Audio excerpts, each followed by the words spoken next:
Hello, good afternoon, and welcome to today's live at the Waterhole show. Starting off here, excuse me, at Aldonia with some lovely big bull elephants who have been mostly present here, I think, for quite some time now. My name is Kelly. I'm going to be with you for the next couple of hours to see what we can see on this fabulous selection of cameras.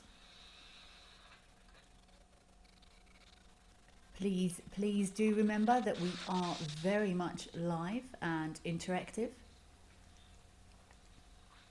My favourite part of the show is hearing from everyone that is listening or watching and hearing where you are in the world. It makes such a difference knowing that there are indeed people out there. What a luxury to be able to stream these images around the globe. We look forward to hearing from all of you during the course of the show. Whether you are a regular commenter, if you are not a regular commenter, why not?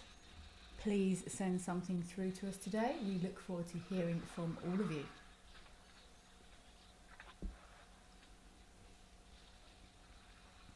I think I've got an idea for a theme for today's show based on the experience I just had. For the first time, I just had two very large male giraffes right outside my bedroom window. They do often hang around in the estate, but I've never seen them this close to the house. So I've seen a lot of giraffes. But for some reason, I find wildlife around where you live very, very exciting.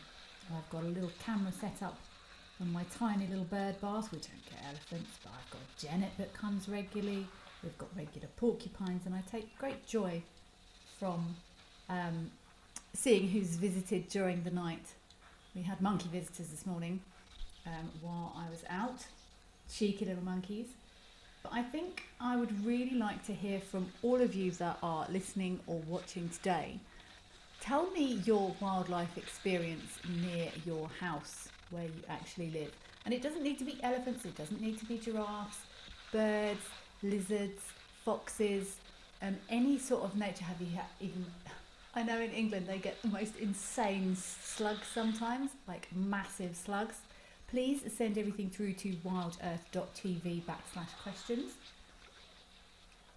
Nature is nature is nature, whether it's arthropods or mammals or birds or anything else. Tell me about your stories and your interactions with wildlife in or around where you live. There's something special about it. I don't know what it is. Knowing that wildlife is joining you rather than you going to the wildlife.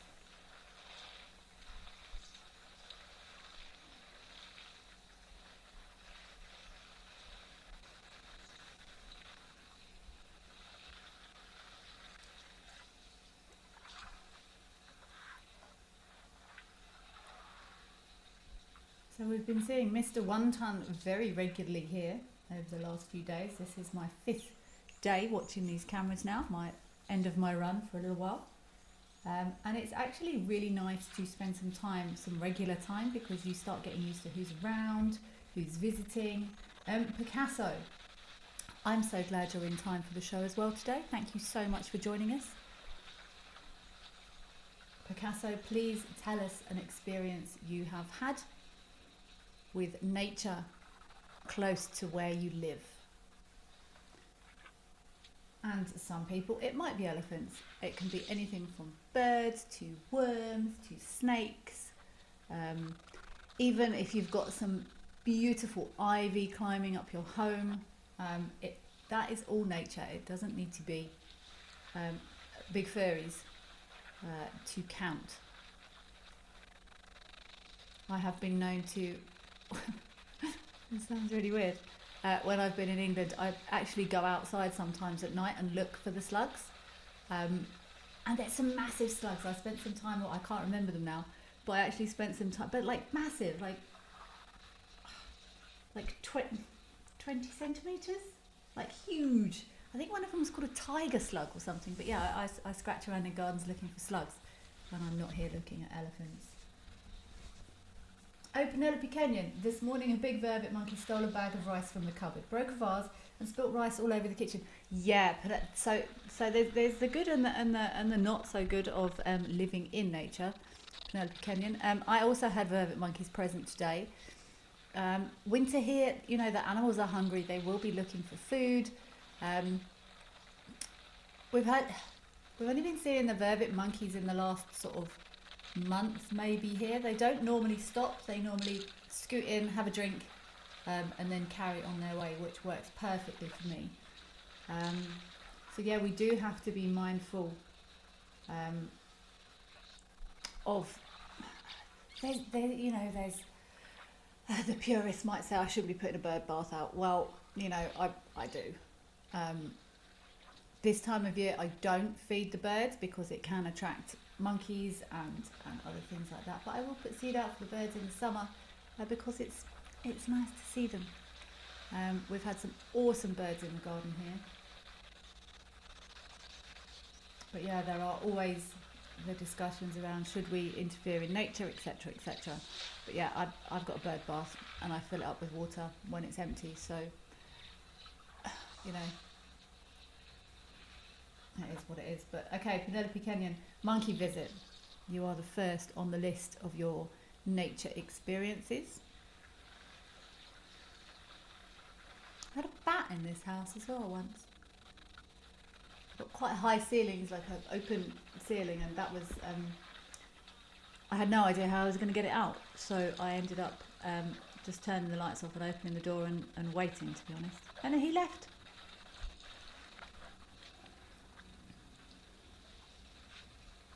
So I can't, where is this Mr. Floppy here today who's been causing all the trouble?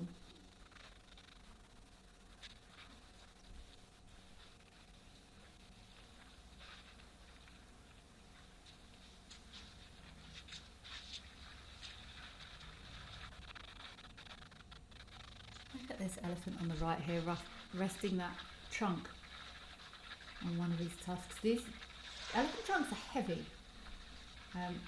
I was once close to an anaesthetised elephant, and there's no way I was picking that trunk up. I'm not sure exactly how much they weigh. I suppose as usual it would depend on the size of the elephant, but they are weighty, and while they have huge heads, big head muscles, you do sometimes see relaxed elephants just resting their trunk on their tusks there.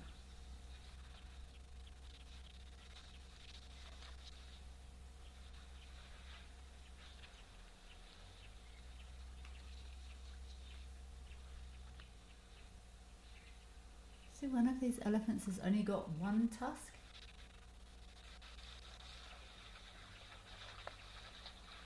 So I think one of these big bulls' trunks must be 100 kilograms, maybe more. Just guessing. But yeah, so I'm unsurprised they sometimes rest them on their trunks.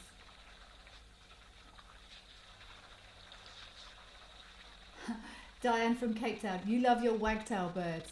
Yeah, they come for grated cheese. They walk in and shout if I'm not quick. I totally believe it. It's amazing how animals learn.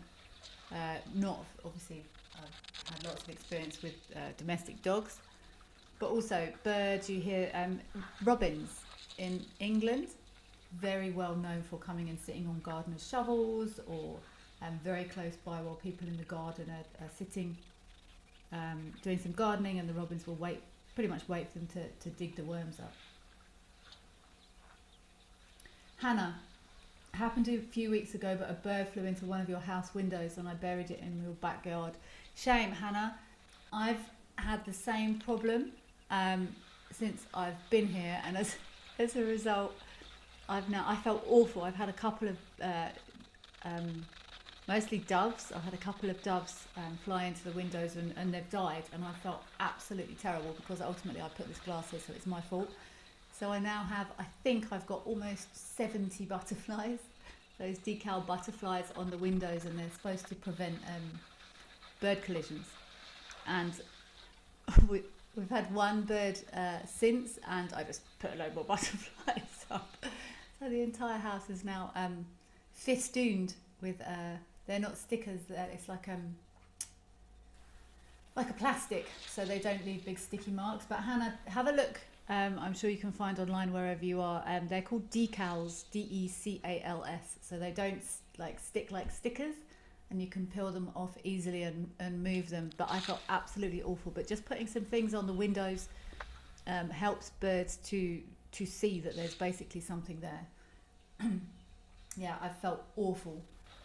So I've now got a lot of, they're not even particularly realistic butterflies. They're just multicolour. Although that one over there looks a bit like an orange tip butterfly.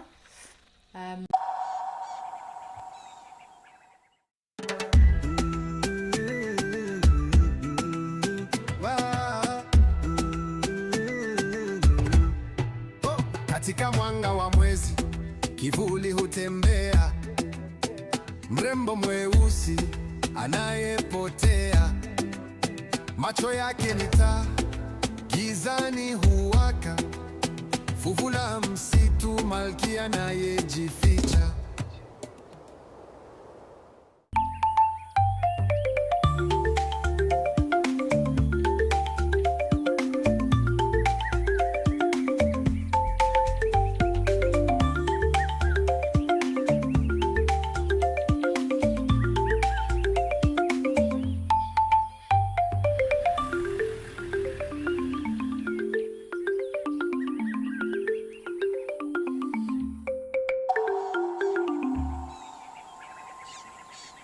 My name is Takudzwa Panda Msesani. I really want to film an artwork, and it has been my goal. I'll be just keeping my eyes open. The worst driver is Jen. He's driving. Yeah, you gotta be holding on back in there. Yeah? Like in bumps, and I mean, it happens when these things happens when you're actually going for animals usually. But then, yeah, he's driving. Yeah, you gotta put your seatbelt. Step away from your daily stress and escape into nature with Wild Earth. Immerse yourself in the wilderness and become part of the natural landscape. Watch as everything comes alive. Join us as we slow down our thoughts, put aside our distractions, and reconnect with the wild.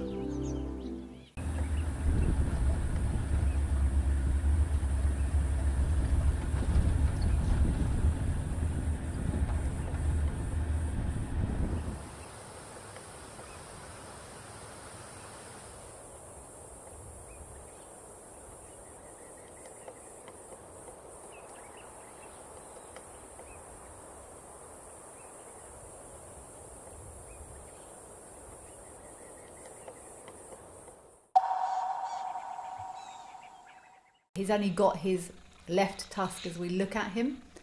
That elephant on the far left of the screen. It looks like the other one has snapped or been broken.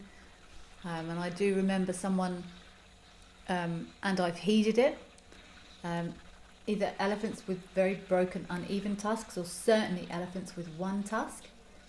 I give them lots and lots of space, because often, it could be if that's snapped or broken, they could be sore from, it's the same as cracking any tooth basically. And yeah, the phrase elephant with a sore head, not something you want to be getting involved in at all.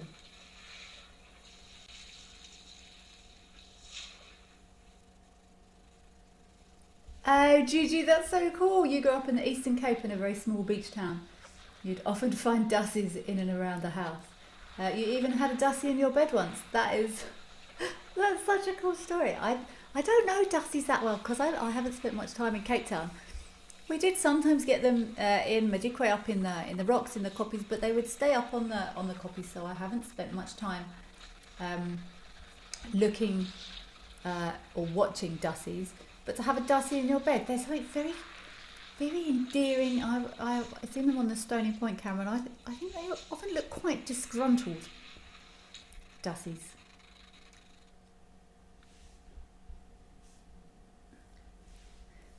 Old Punkster, that's so cool. Oh, I think we've lost old Donio there. Apologies for that.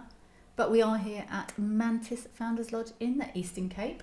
Gigi, your home turf.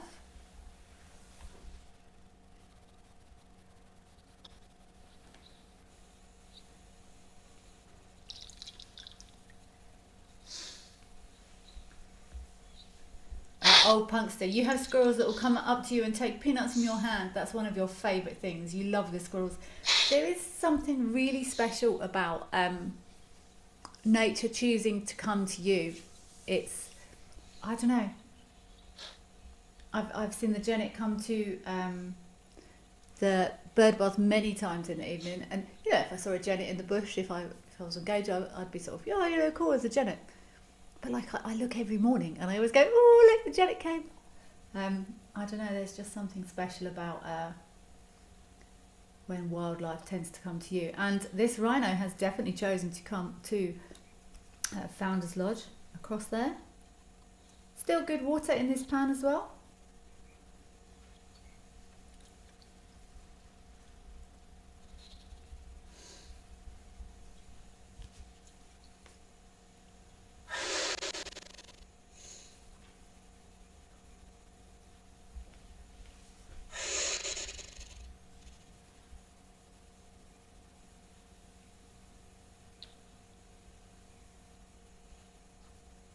It's amazing actually, the light on this camera, or that 6 or 8 weeks ago, this time of the day was absolutely stunning, but it's, the bush changes so much depending on the season, and I always forget, you know, when it's winter I forget how green and lush and thick it gets, and vice versa. But the light on this camera, even at this same time of day, is completely different to it was 6 weeks ago, in my opinion. It was very rich orange. What's wrong with this rhino? What's wrong? What's wrong, Chappy? I'm gonna guess this is a male, basing it on that very wide, thick horn. It looks like that horn has been scratched on a fairly regular basis. I think, as a rule, sometimes I think male rhinos have a thicker, shorter horn, and the females sometimes tend to have a thinner base, but can be longer. Not always the case. Check those big slurpy lips.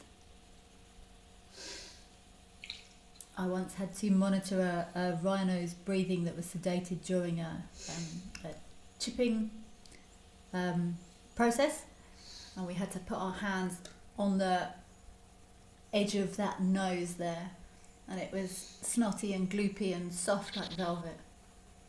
Very special experience to be able to actually touch a rhino.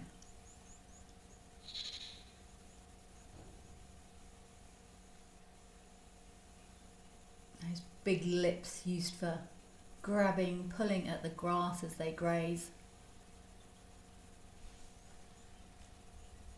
Also excellent drinking tools.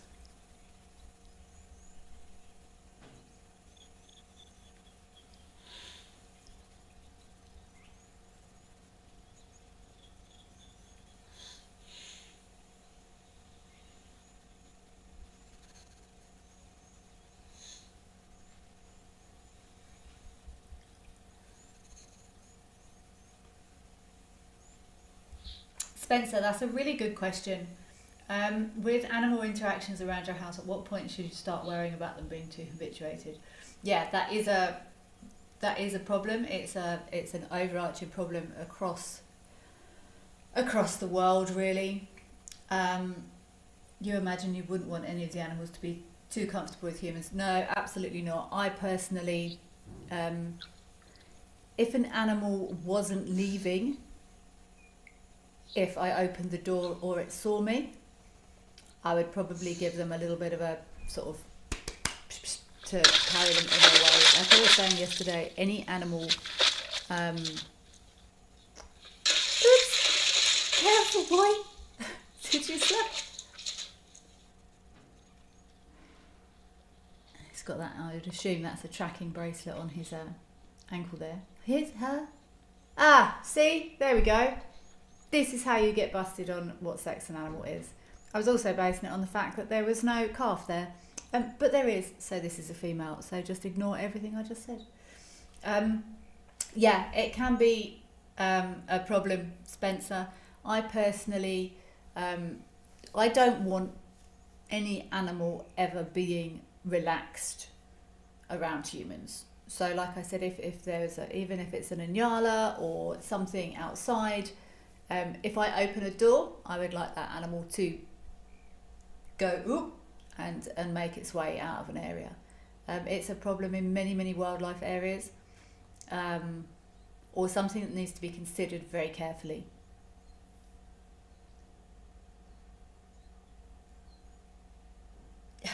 Melanistic marble. You get dive bombed by a pipistrelle bat some summer's evenings. I'm sure it's always the same one. You think there's a vendetta with your pipistrelle. Actually, melanistic marble, I would be interested to hear your thoughts on this. Remember the old adage, you know, people are scared of bats, and everyone goes, oh no, bats get stuck in your hair. And then as you mature or you do a bit more research, everyone says, no, bats, there's a Kawachani thrush outside my door. As you mature, people say, no, bats have got really good echolocation systems and they have no reason to get stuck in your hair whatsoever. About 5 or 6 years ago, I was sitting outside a room in a reserve, and a bat came out from the eaves and it smacked me straight in the face, which I thought was fairly poor echolocation. So, melanistic marble, has your pipistrelle ever actually touched you? Or do you have a functional, an echolocation functioning bat with you there? Our rhinos have headed off on their way, so let's go across to Tenby. I haven't been to Tenby for a while actually. Let's see what we've got going across there at Tenby. I'm guessing it's going to be elephants. But I'm really enjoying hearing everyone's interactions with nature today. Yeah, there is something special. I mean, lots of people do feed animals, and you know, it's, who am I to tell you what to do? It's down to the individual, it's down to the circumstances. But yeah, I personally don't want anything being comfortable around humans. And we do indeed have elephants at Tenby Elephant Park.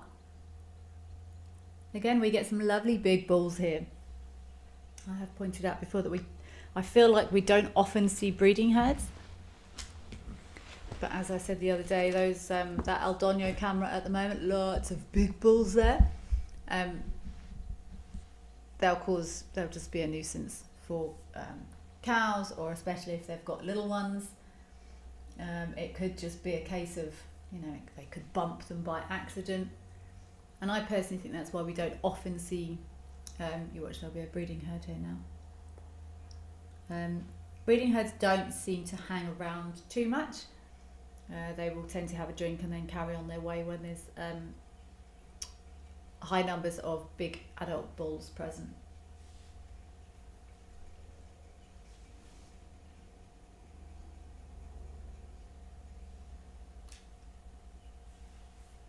Again, see that male resting his trunk there?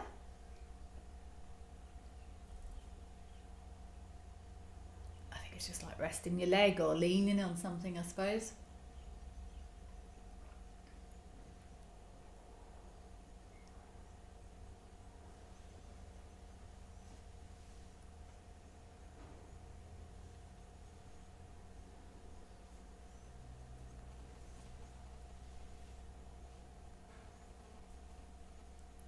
Julian Thomas, you've had your garden pipistrelles whizzing round your head many times, but they've never collided with me. Okay, interesting.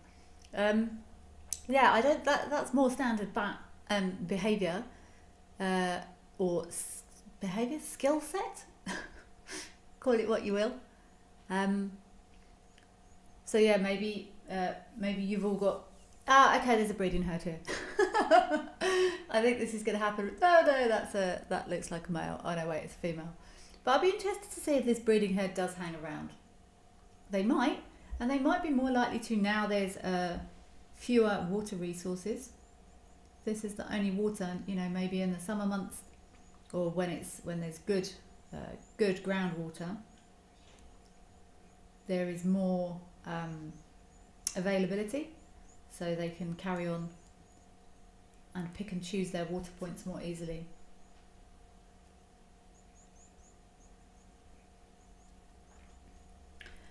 Marcos Casas X8L. I hope to get to see some birds today, Kelly. Some birds would be lovely. I'm not going to lie, I hope we don't see any birds in Kenya, because I don't know Kenyan birds particularly well, but I do have my trusted Birds of Africa South of the Sahara edition in front of me. Second edition, 500 new images. Let me see how many pages this book is. Marco Casa X8L.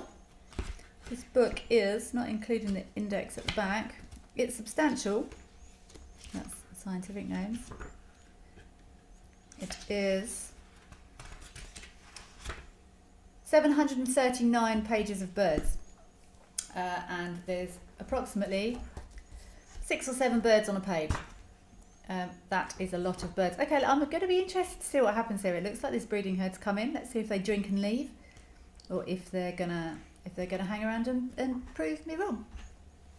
Either way, it is absolutely fine.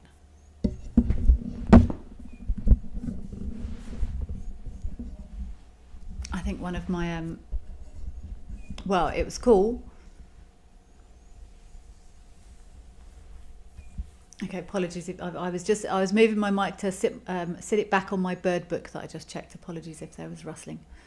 I think probably it was very cool, but also quite embarrassing was there was it was actually my first ever kill I saw, and I was actually with my cousin Jan, if you're listening, and there was some lions lying on a dam wall in the open. And there was a herd of zebra on the opposite side of the dam, just coming out the tree line. And everyone said, oh, are they going to hunt them? I said, no. I said, the lions are out in the open. There's huge open space. They can't stalk. They can't hide. And just as I said that, a tiny little zebra foal came wobbling out of the tree line. And a lioness lifted her head and she looked. See, this female elephant here isn't super comfortable. Her chin's up.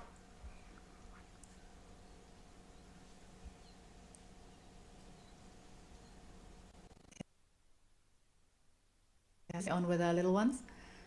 This lioness lifted her head, she looked, she stood up, she stretched, and she ran. And she took off down off the dam wall, through some water, across the other side, and took down this zebra foal.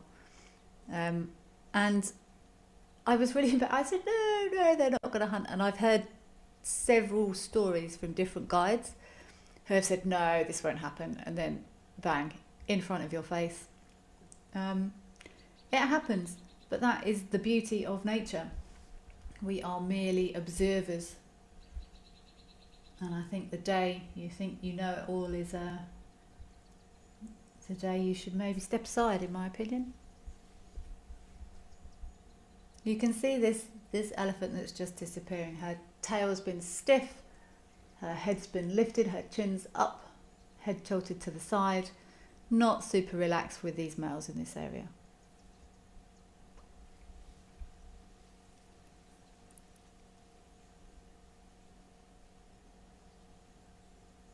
Oh, where are you going, Inyala? That's a burst of energy from that male Inyala there. You don't often see those running quickly. And I often think, because they're not very fast. I mean, predators will take Inyalas, but I'm surprised they don't take more of them, to be honest. They're much easier to catch than an impala or something, they're slow and they're bigger.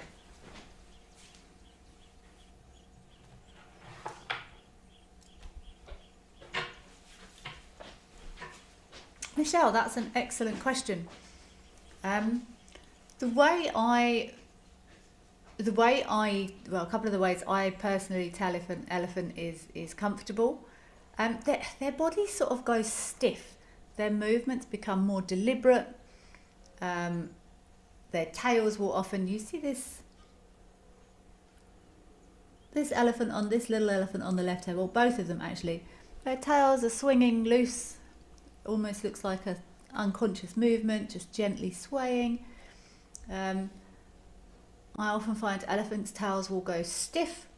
They'll almost be angular, sort of out to the side like a flag. Another sign that is often a telltale for me is they lift you look at the head position of maybe this elephant at the back, this elephant at the far back here. His tusks are almost, they're facing the ground. The tusks are down, the head is down, almost at 90 degrees, and if they get uncomfortable, that head lifts up, their tusks point more forward. I personally think that's sort of it's a ready posture. Their muscles tense, they sometimes freeze. Often they will before they get to that point, they often stop moving, and you often find them swaying a leg. To me, everyone interprets everything differently, but to me that if they're very still and there's a swaying leg, to me it means they're having a think and deciding what action to take next. So while that's not necessarily uptight yet, you see all of these elephants, their tusks are pointing, if not straight down, certainly not forward. And even this elephant okay, that's a very deliberate movement towards that other one. The other one's gone still. See that leg lifting up? That wasn't a serious, they're just having a little bit of a tussle. But the elephant on the left froze. The knee was slightly bent, and then the bodies loosen, the tails loosen again. That's how I do it anyway.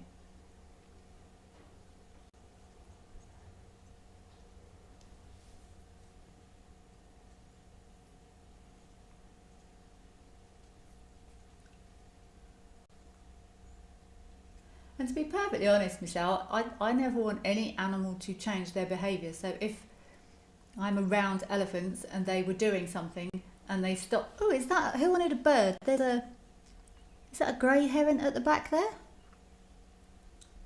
Marco Casas X8L. There's a heron. Just disappeared out the screen there.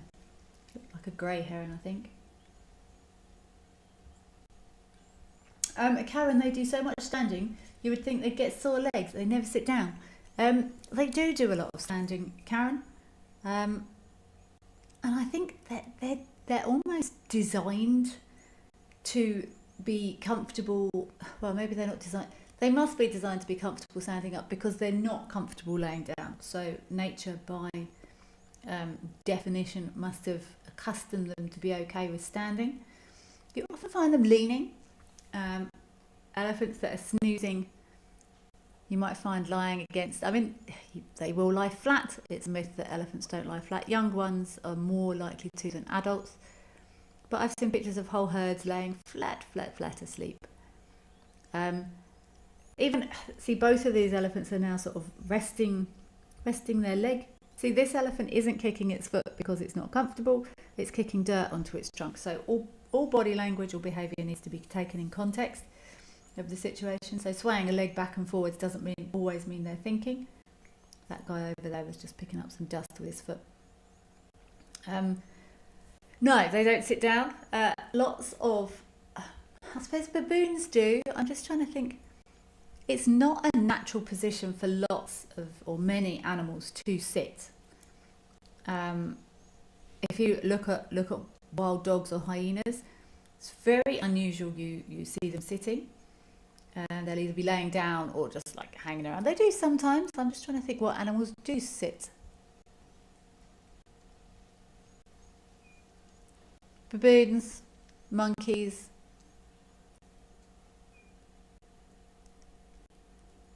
I'm racking my brains.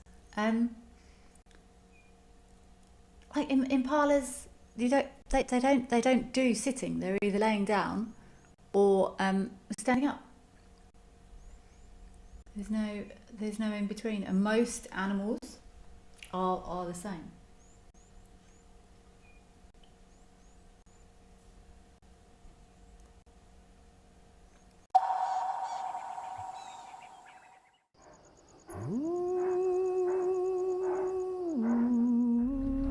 Now this leopard that we're looking at is known by the name of Hlalamba.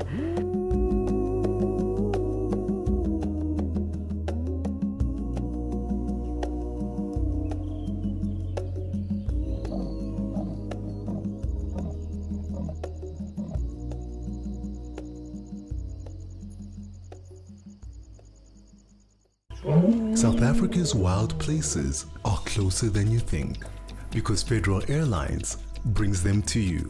From the calm of our FedAir lounge to the smooth boarding of our trusted fleet, we take care of the journey so you can enjoy the adventure. Our flights go beyond the ordinary, connecting you to South Africa's most remote and extraordinary locations. Federal Airlines, your gateway to the South African wild. My full name is Maxine Gaines. Most people that know me really well call me Max. I'm a mum. I have 2 boys. One is 16 years old and one is 14 years old. I'm a very, very proud mama of my 2 boys. I've just always been passionate about leopards. I'm passionate about their conservation. I'm just passionate about everything to do with leopards. I love them.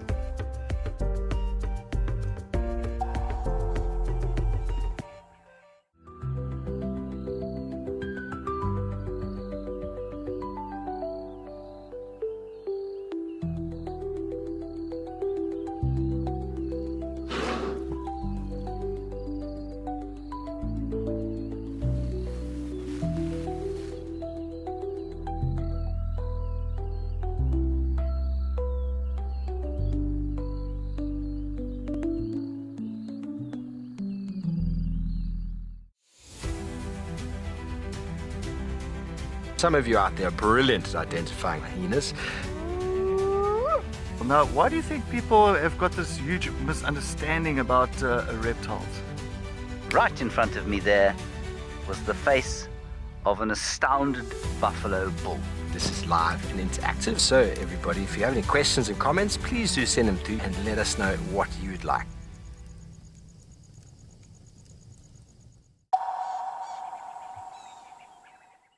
But that's not to say it doesn't happen. Lots of, especially in winter months, nocturnal animals will start being active earlier, especially if they come out at night to feed.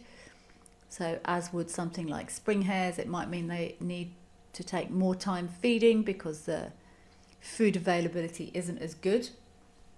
And these nocturnal, diurnal, crepuscular animals, again, I'm very loath to say most of the time. I normally say technically books say they're nocturnal, but I've seen civets in the day, I've seen aardvark in daylight. Aardvark are notorious, and pangolin, for being more active during the winter months, so that you're more likely to see them during daylight hours in the winter. Temperatures are cooler.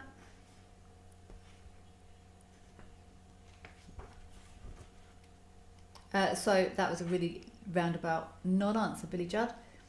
I've never seen a spring hare during the day, but that doesn't mean it isn't going to happen.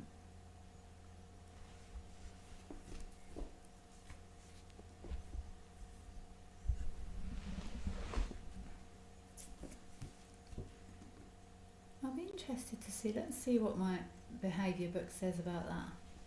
I haven't spent much time in areas with spring hares, to be perfectly honest. There's a few more elephants rocketed up now here.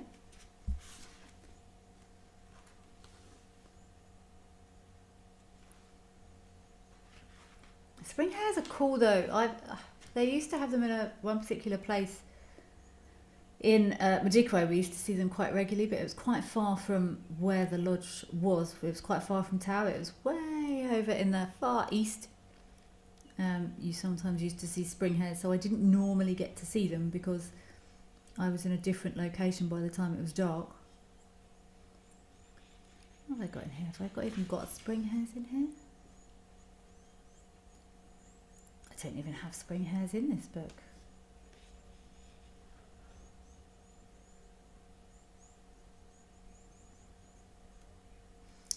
Let's go across and have a look at our hippos at Camelthorne. I was fascinated by those, the loitering hippos the other day. Just sort of kind of standing there, and we worked out, I think, that it was probably because in the past they'd been fed there. So maybe they may have been loitering for some forage. See, the most of them are laying down today. This is more what I would expect to see from hippos. Look at that little one over on the left there. It's flat on its side. There was a tiny one I saw here the other day as well. I can't find any spring hare information in there.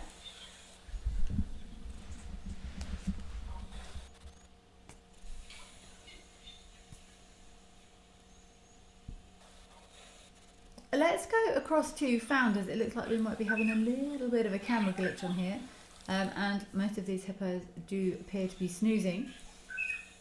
So let's have a look and see what we've got happening across there. Oh, hello! The warthogs disappearing off. See, I still think someone should do a Bottoms of Africa book. We see so many bottoms.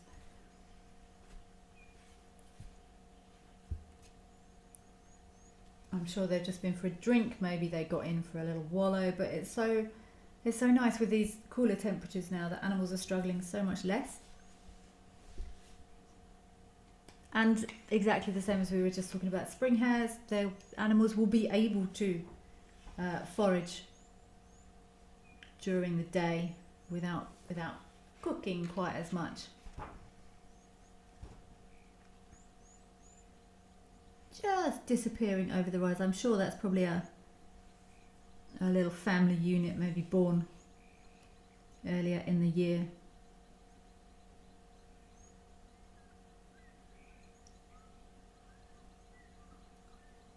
I can't find spring hares in this book either. Well, seems not many people know much stuff about spring hares. But this is one of the reasons I prefer to, wherever I can, is try and use reference books for information, because even the stories you hear from people, things that people have found on the internet, I never quite know where to trust these days. But this also doesn't have spring hares in.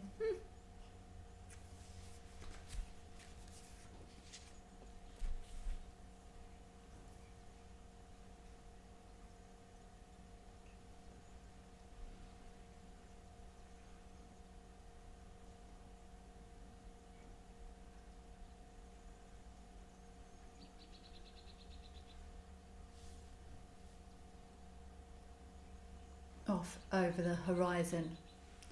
Oh no, there's one of the young ones still there. This is animals like these warthog. They're in with a good chance this time of year. Lots of the grazers struggle when the resources, when the grass availability drops. But these warthog, as we know, have super functional tusks, and they can really get under the soil there, digging for tubers, roots, bulbs, all sorts of things under the ground. So they're nice and adaptable to make it through these leaner winter months. Always makes me think, when I talk about warthog diets, it always makes me think about the Lion King. the original Lion King, and I think I've watched it back quite a few times, still brilliant, absolutely brilliant film, The Lion King. They gave the impression that warthogs only ate insects, I thought, which isn't correct. But other than that, it wasn't too far off, in my opinion. They will take non-vegetable matter, but yeah, it's certainly not their only source of sustenance. I'm not sure what the but again, I was going to say I'm not sure what the percentage split is on warthogs' diets, but again, it depends. If there's lots of one thing and not much of the other thing, that's going to skew the consumption rates. So yeah, I'm rapidly giving up on numbers and figures. But the more adaptable an animal's diet is, the more likely they are to be able to make it easily and smoothly through the leaner winter months.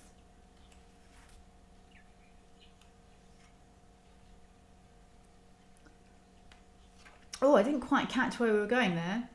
I think it might have been Victoria something. That sounds exciting.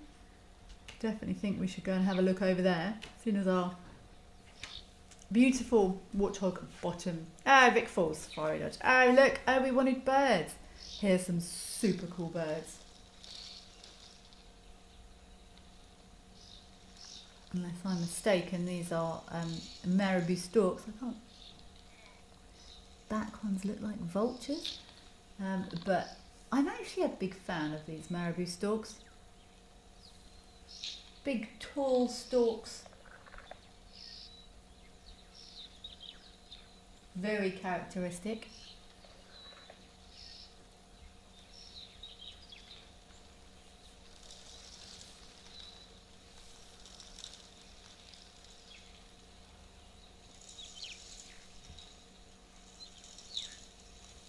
Big birds, big tall birds, 2 metre plus wingspan, very distinctive looking.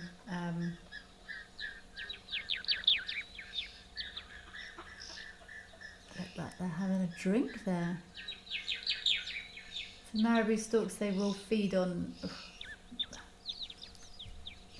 often they scavenge. But they'll eat anything they can get in their mouths, basically. You often find them around rubbish dumps, human habitation. But they will hunt, they will take small mammals. Yeah, basically anything they can get in their mouths, I think.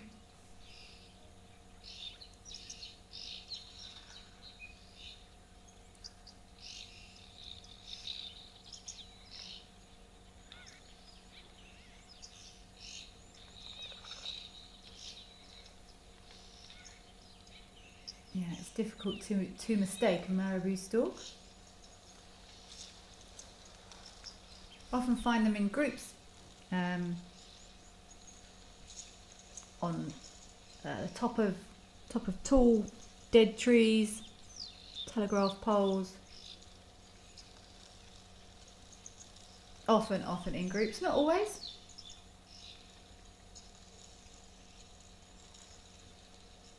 And I'm sure, I don't know if you can see that rock in the distance there, covered in a white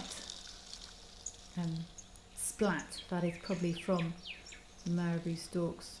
I'm just trying to think. Urolosis? I'm not sure if that's I can't remember how to pronounce the word, but they're known for covering their legs in excretion. Often why you find marabou storks with very, very white legs.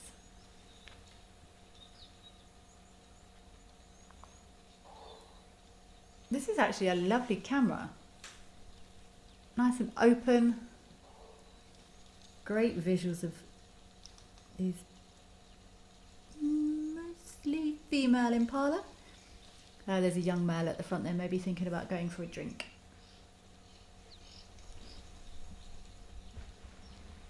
There we've got a kudu. Oh, it does look a bit sparse there though. impala also fairly well known for being able to swap. Relatively diverse diet in comparison to some of the herbivores.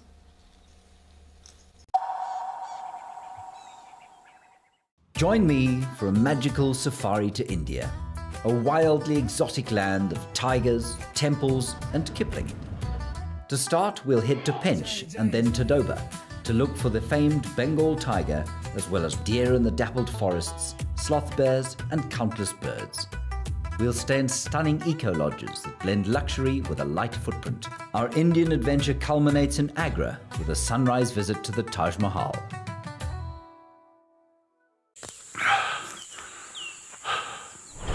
What does it take to handle the wild? Balance. Determination. Focus. Yaku!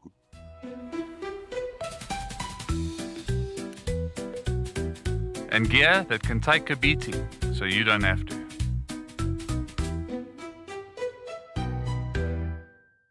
My full name is Maxine Gaines. Best part of the job, gosh, I just love everything about guiding. I love being able to observe animal behavior and animals behaving naturally. So for me, that's by far the best part of the job.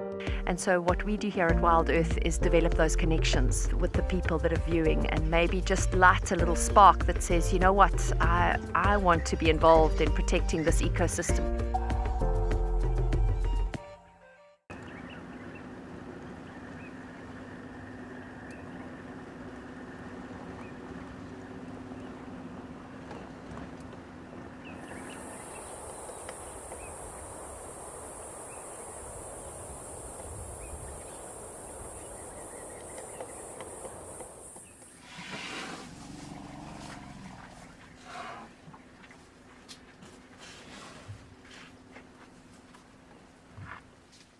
Can you hear that?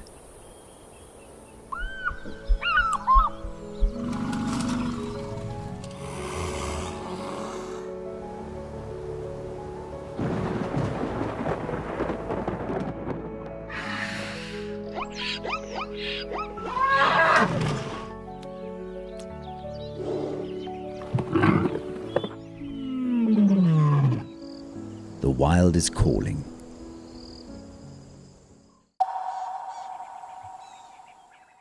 Will already be pregnant. Mating is happening around the rut. Impalas are pregnant around about 6 months. We sometimes start seeing baby impalas as early as very occasionally the middle of October. So 6 months, June, September, October, November. So 6 months. Is it? Yeah, I'm sure it's about 6 months. So yeah, lots of these females will be pregnant, only just. And I actually learned only this year that if a female comes into estrus and doesn't fall pregnant, she will recycle and she will become sexually receptive again.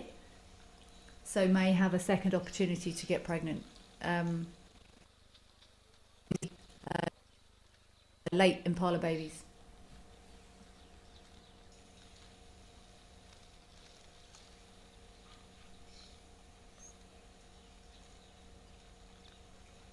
Which actually makes complete sense. I've never really given it too much thought around exactly why baby impala, some are born later than others, but it would make complete sense that the females got pregnant later.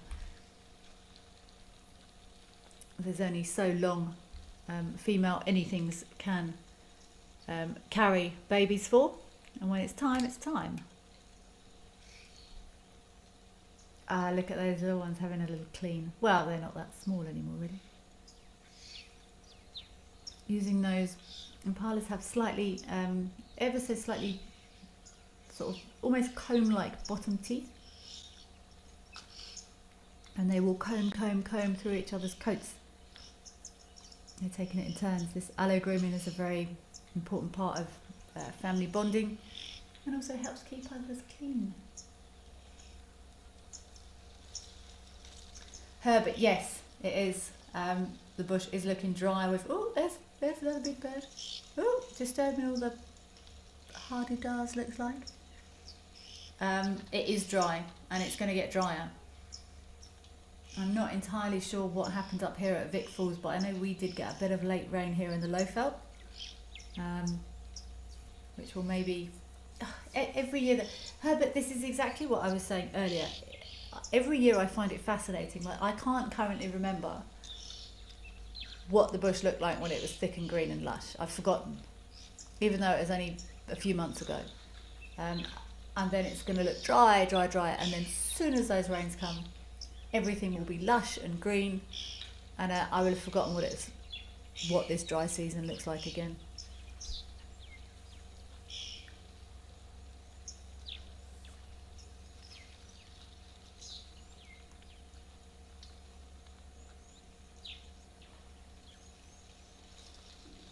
Alrighty, I think that's a brilliant idea. Let's go across to Tau Game Lodge. We'll leave these very relaxed looking impala, actually. They're just sort of hanging out. A little bit unusual to see animals so relaxed around water. But it's lovely and open. They can normally see. They can see around them, then everyone is happy. But let's go across over to Tau, up there in Madukwe. Oh, we've got there's a bird there. Oh golly, I've got no idea what that is. It's gone.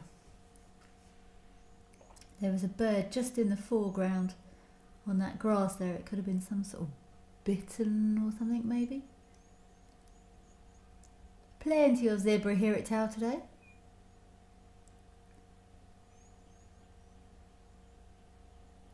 In the water up to his knees, that one. You be careful in there, zebra. Looks like we've got a white-faced whistling duck there.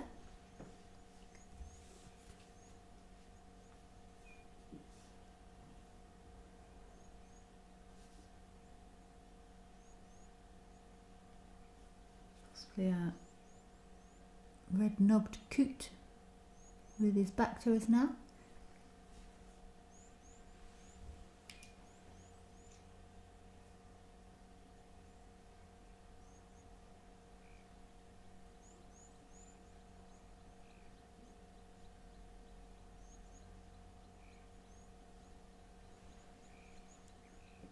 Egyptian geese is there. Egyptian goose resting on the bank.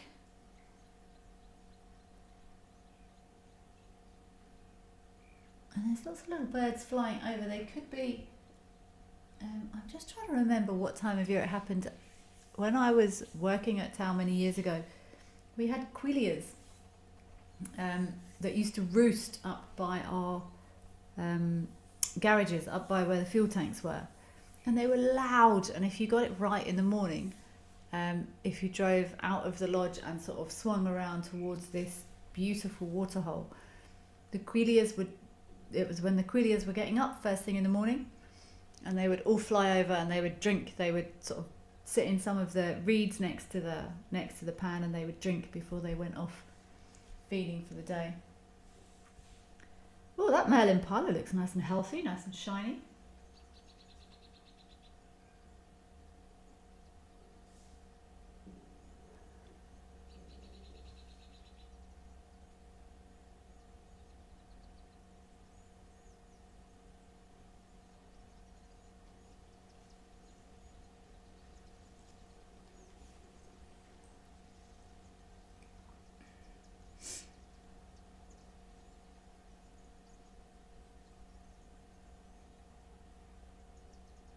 So those quillias, I was just checking my workings.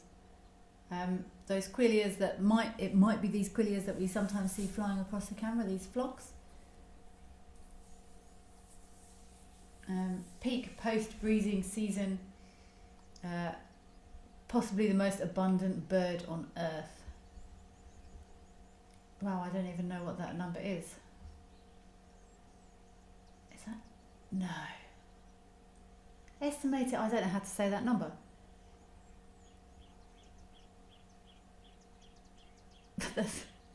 I don't know how to say it. It's 1,500 billion birds. Is that 1.5 trillion birds?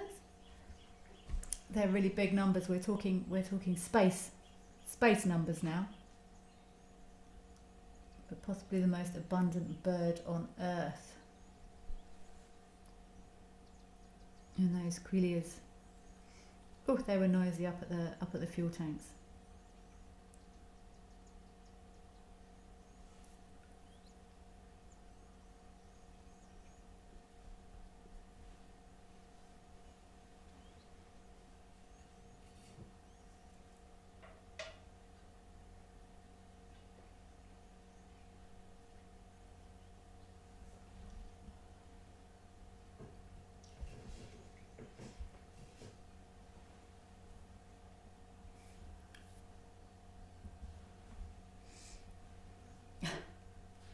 Daniel, Sophia, prison ponies in the exercise yard. Absolutely.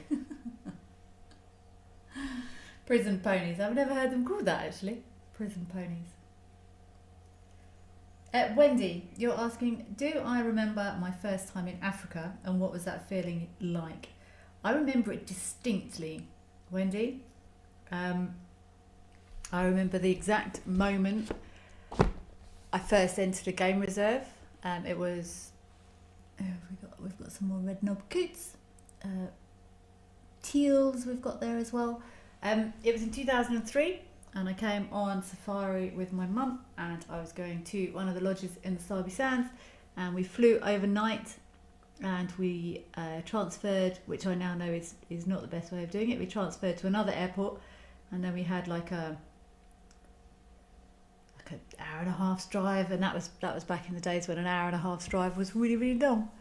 And an hour and a half's drive means absolutely nothing to me now, but it was 2003 and it was dark by the time we got into the Sabi Sands, and I remember going through the gate and I saw the Sabi Sands, and I'd read all about the Sabi Sands, and as we got through the gate, a hyena ran across the road in front of us, in front of the car.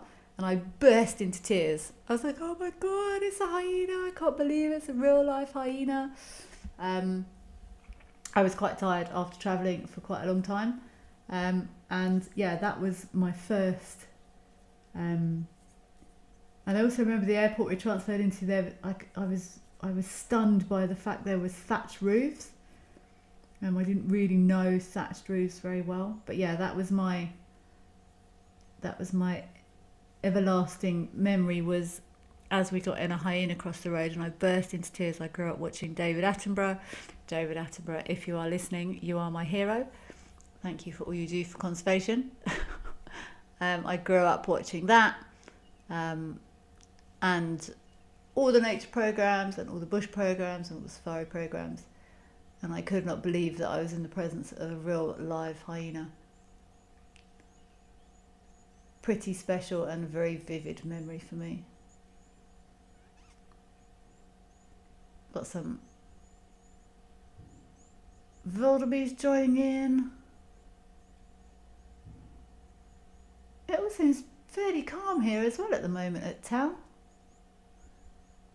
Never a dull moment though at this waterhole.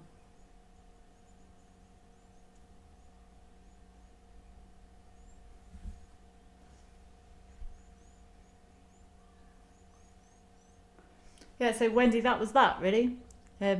Africa got under my skin. That was... Wow, that was 22 years ago. That's a long time.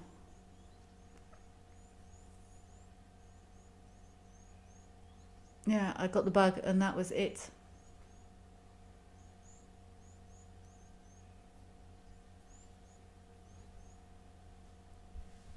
I just saw all those birds flying again, and I don't feel like they were quilliers. They looked a bit big. Oh, Billy Judd and a croc tried to catch a water buck here at Tau. Oh wow, when was that, Billy? I was trying to find out, I think it was yesterday or the day before, what is the biggest confirmed kill of one of these Tau crocodiles? I would love to know what the biggest confirmed kill was.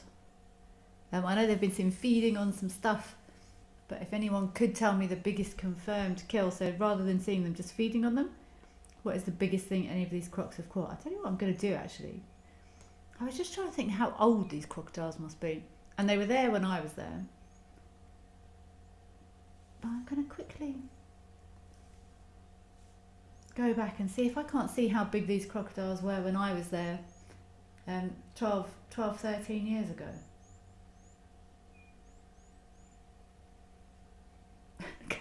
That wildebeest giving the other one a shove.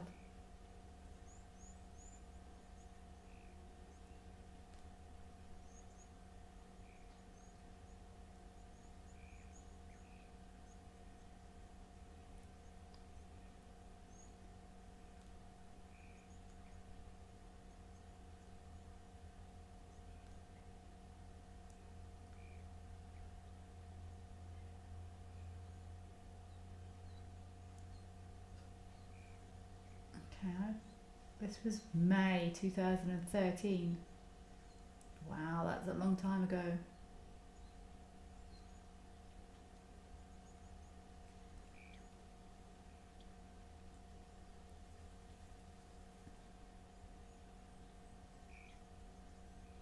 Oh, there's an ostrich.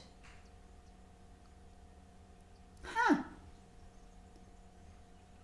Wow, you're getting all the birds as you requested. That's a lovely view of that crocodile. I would love to find out if it was an adult or a young waterbuck. I'm going to assume young waterbuck. We do quite often see youngish waterbuck around the water there at Tau. I don't have any pictures of this crocodile from 2013. Let's see if I can find any.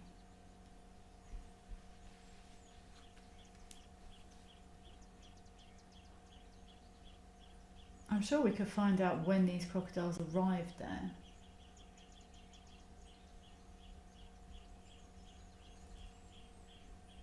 Let's see, look, there's a crocodile.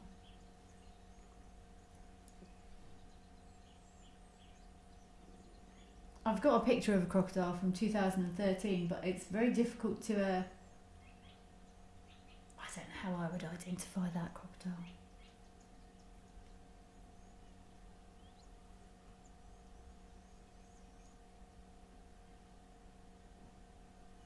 No, I can't work out any defining features there. Karen must say Tau is your favourite place you would love to visit one day, and Namibia too. Tau is a very special place. I've got so many memories from so many different places across, certainly across South Africa anyway. But I think Tau does hold a special place in my heart. It's where I started my career. I made a lot of friends, I made a lot of memories, I learnt an inordinate amount. It was a massively steep learning curve from the time I started at Tau. Fairly newly qualified to when I left 3 years later. 3.5 years later, I had learnt lots and made memories that last forever. I actually made I wonder if it's still there. I'd made a collage to go in the staff canteen of lots of the people that were working there, and I actually wrote a little poem. I wonder if that's still there. But yeah, I cried and cried and cried all the way to Zerast when the day I left Tau. But I guided for 2-3 years there, and then I was in management there. And I missed the bush, to be honest, so that's when I relocated to the Lowveld to do more full-time guiding. Karen, you can't remember what my favourite bird is. My favourite bird currently is still the crested guinea fowl. Anyone that doesn't know what a crested guinea fowl looks like, go to you know where and have a look at a crested guinea fowl. They are epic. We don't see them here. You need to go further north to find crested guinea fowl, but they are still my favourite bird. They've just got so much attitude. They've got like attitude, and they've got like a quiff, and they're beautiful in the sun. So yeah, currently crested guinea fowl are still at the top of my favourite birds list.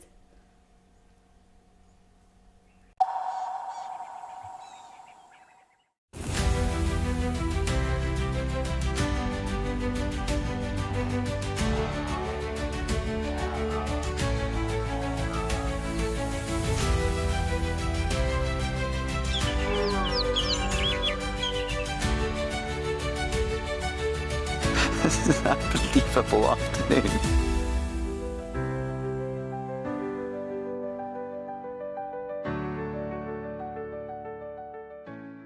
The Wild Earth Impact Foundation is a non-profit that uses the power of wildlife storytelling as a force for good. We create sustainable development projects that showcase conservation stories, empower people, and inspire environmental action. As a registered South African PBO, you can make a tax-deductible donation to the Wild Earth Impact Foundation. To find out more, visit our website.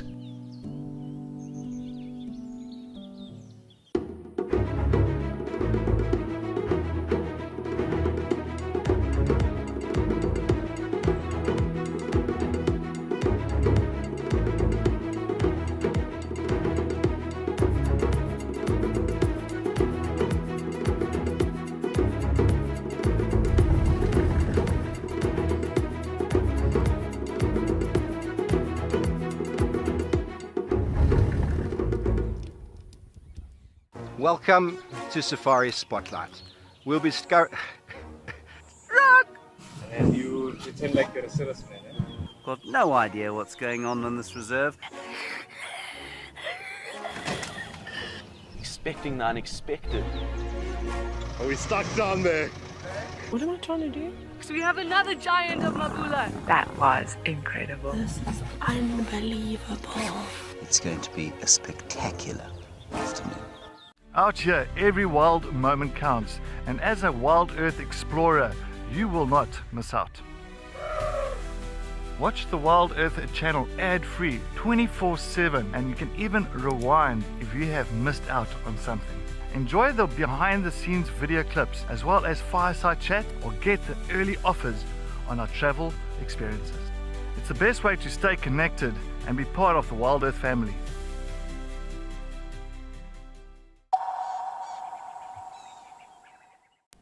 The middle of the nest, I assume, would be the prime location. Safety, less chance of breakage, less chance of theft, maybe.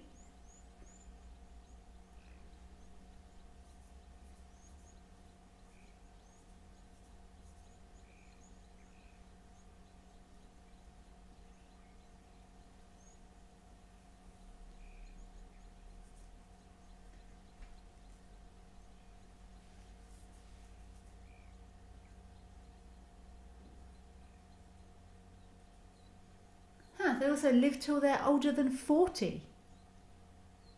But I suppose big birds, we kind of expect that.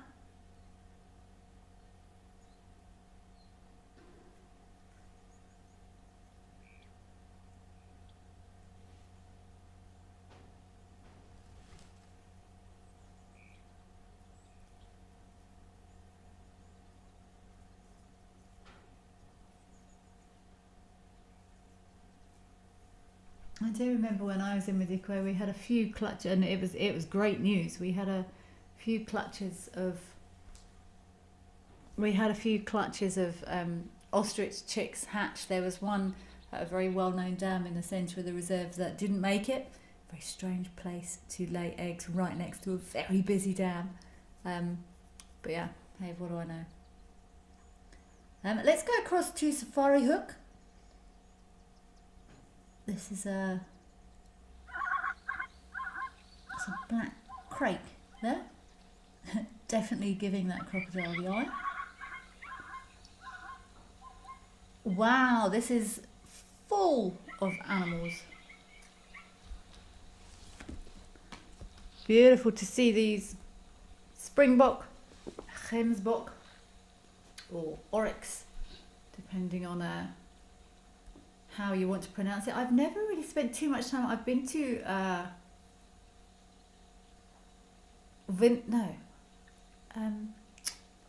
Swakopmund. I couldn't remember the name of the place then. I've been to Swakopmund in Namibia. I've never been to any game reserves in Namibia before. Actually, one of my qualifications, I wrote up a safari plan around Etosha, so I learned a little bit about it. But I've never actually been there.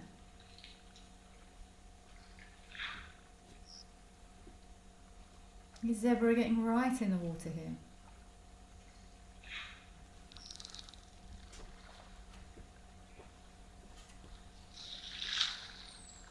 springbok. I did spend time around springbok, sometimes in Madikwe. And I think the springbok are appearing further south now in Madikwe. They used to be just up on the plains. And these beautiful oryx. Every time I see these animals, I don't see them often. Those horns are just... When you see things that look a bit strange in nature, yeah, they're quite mystifying how or why they have adapted to be quite so impressive.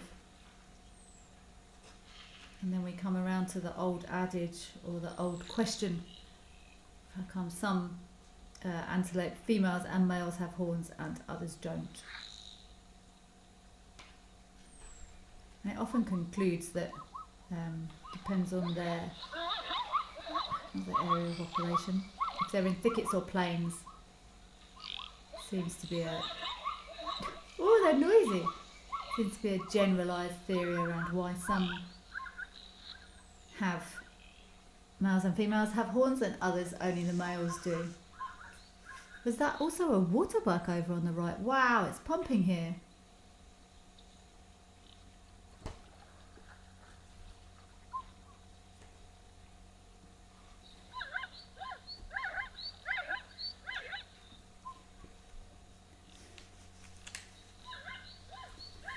Can hear all these zebra being very vocal here.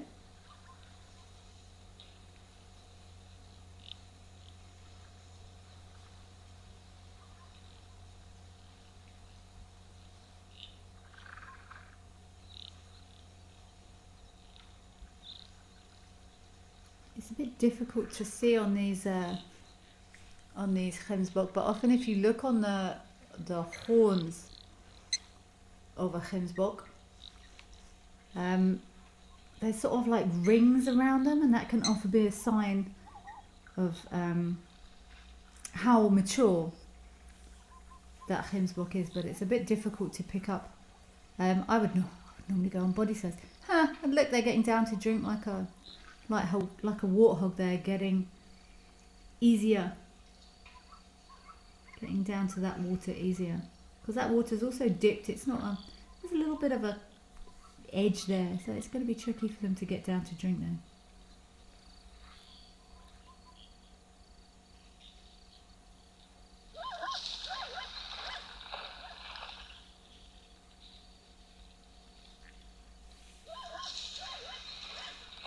Ooh, what was that? Oh, that gave him a big fright. What's happening? What's happening? What's happening? Zoom out, zoom out. Everyone ran away then.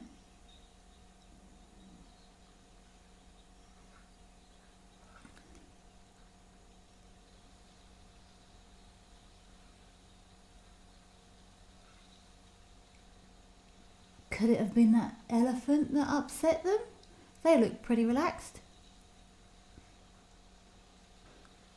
That gave everyone a big fright there. That looked like that was a proper runaway then to me. Often you find if animals are just made jump, they sort of, a few of them will jump back 6 or 10 paces and then stop, but that was everyone left. Huh.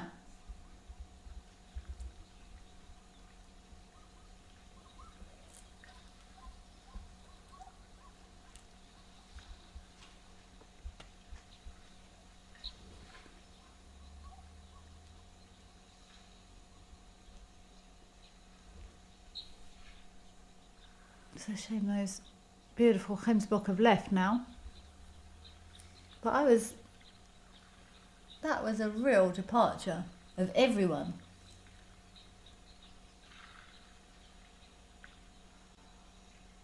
And those elephants appeared to just be mostly minding their own business. They didn't come in hot.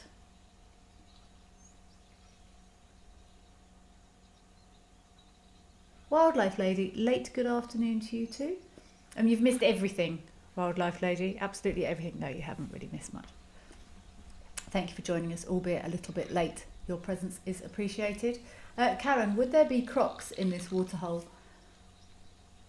Possibly.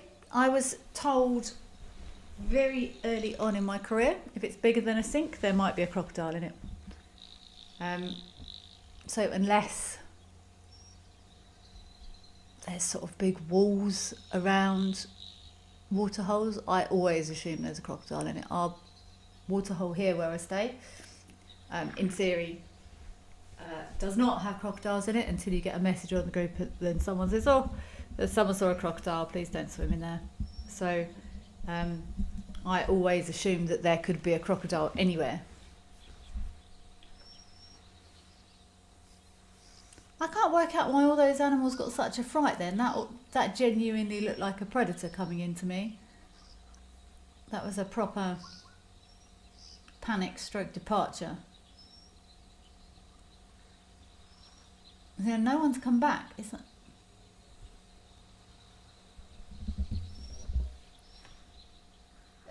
hold on 1 second. Just zoom in a second. That's not a... What's that walking there? Zoom in just before we go anywhere else. Oh no, maybe not. That almost looked like a cheetah or something walking there, slap bang in the middle of the screen now, but I see there's still zebras fairly chilled there. And a hen's box come back. Okay, cool. I got all excited then for a moment. I've still never had a predator turn up at any of these waterholes. But let's go across to Camelthorne.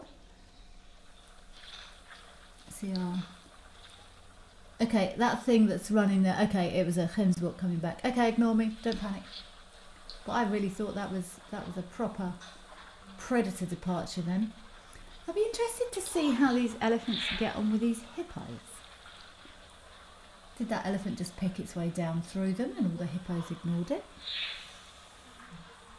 I wouldn't pick my way down through all those hippos, I know that much.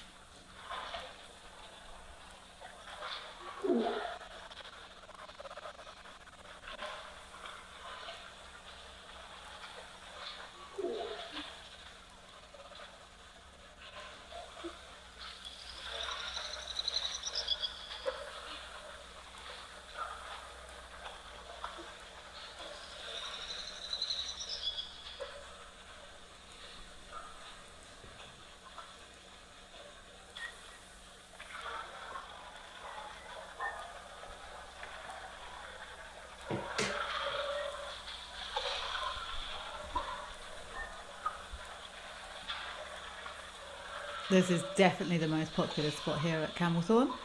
We saw a great big bull here the other day, digging away at the bank, trying to get to that lovely inflow.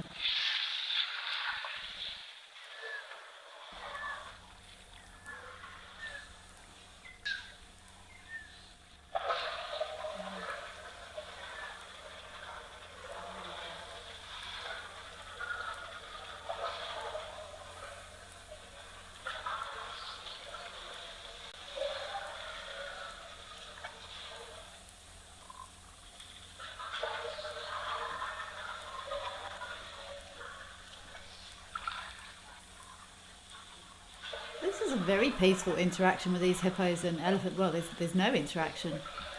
That is the epitome of peaceful.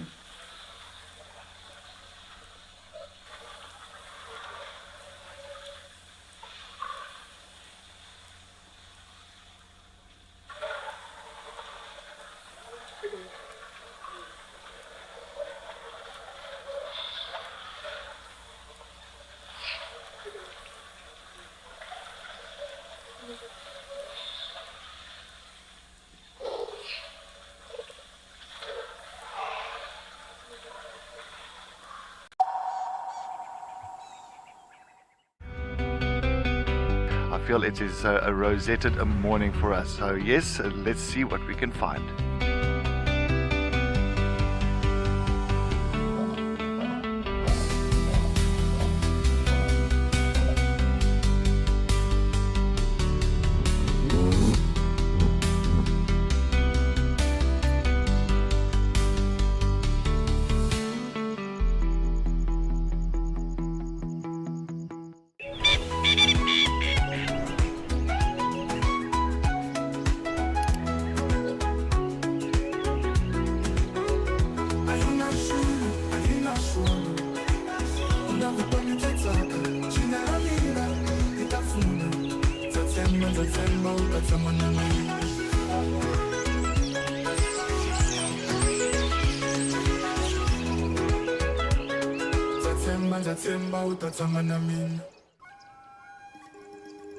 Do you want to know why impala are the most common antelope we find here in the Kruger National Park? You can ask me questions like this in real time. Our safaris are live and interactive here in the heart of Africa. Join me on Safari Live. Connect with nature.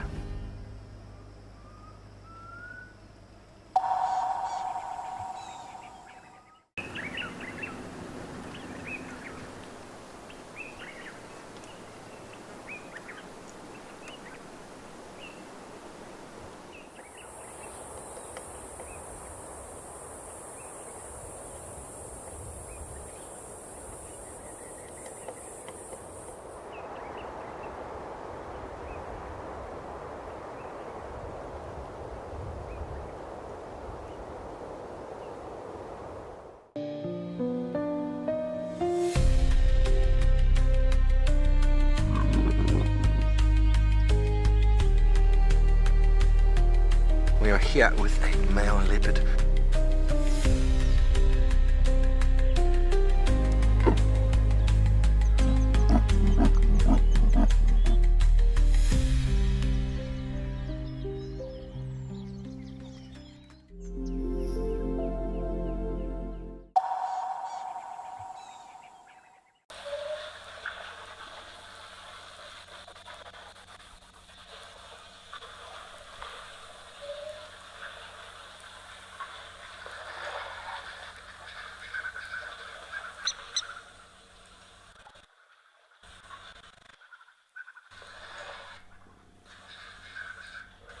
Or are they just shifting position? Maybe it's her turn. Maybe that was her saying, right, move over. My turn, guys.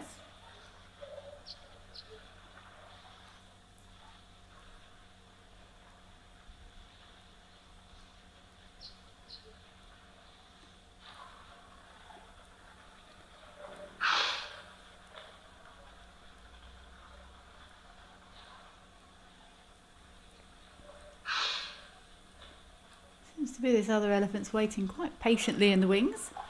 Zebras are thinking about making a move. Are they also going to pick their way down through these hippos? Are they going to just come down through the middle? No, surely not. Go round, guys, go round.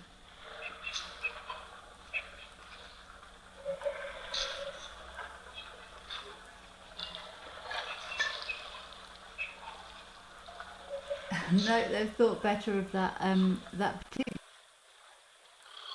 me.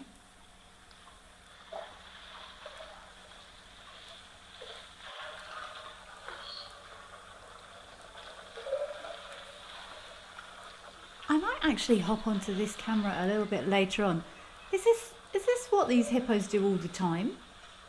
Or do they go into the water at all? They must do. Can anyone tell me when the mass do they all get up and leave? Oh, look at that tiny one in the middle there. And look at that little small one sleeping in the middle of all of them. I wonder if that's intentional.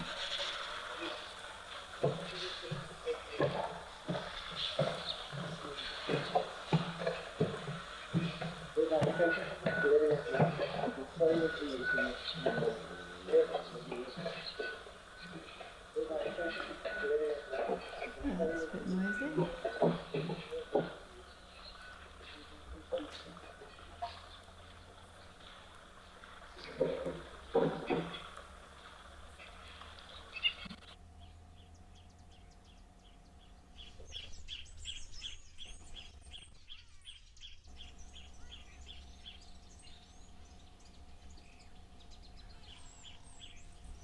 See that tiny one in the middle?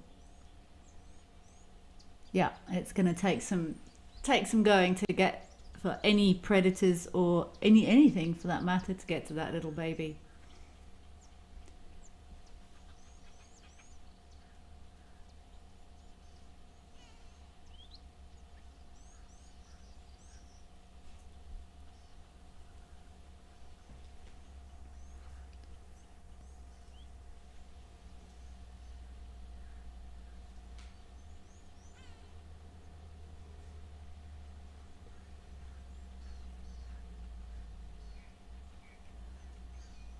I was waiting to see if those zebra were going to indeed try and pick their way down. They've thought better of it.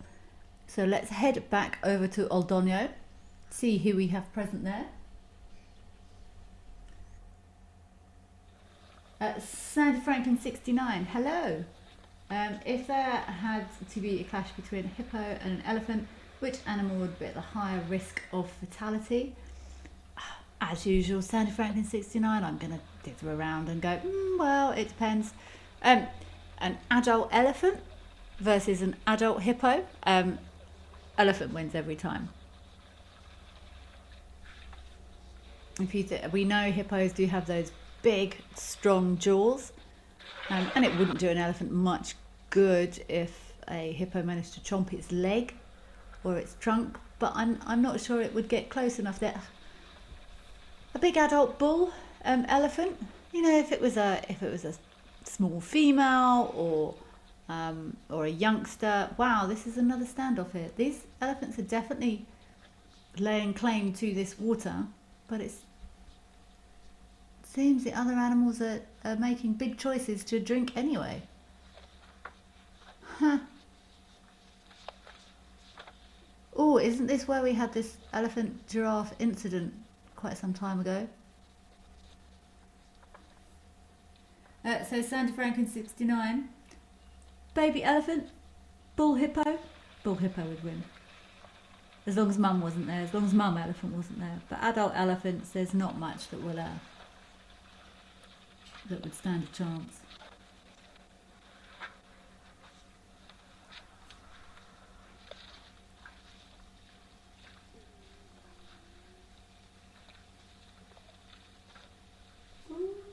Door. Sorry, give me 1 second. This door is just slamming.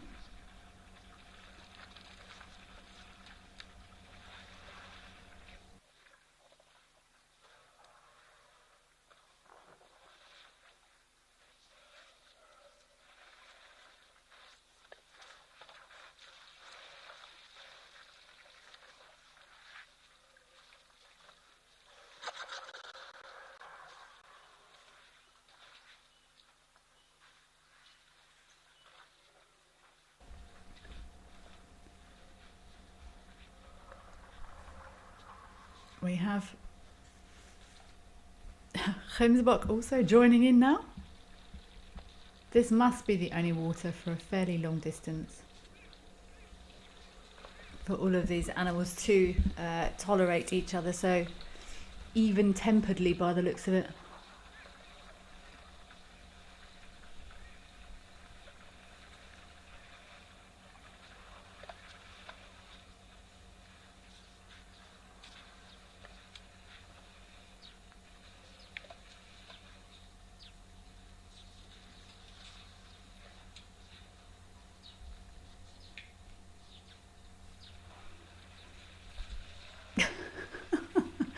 Shame, Gemsbok. Let's see if this elephant chases these oryx again. That was a fairly non-committal wave of the trunk. Oh look, they're kneeling down and everything.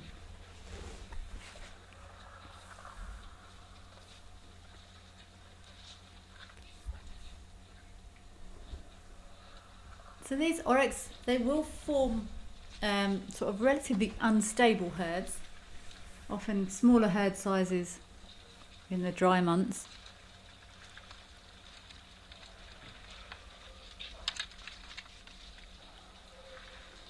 It's a fairly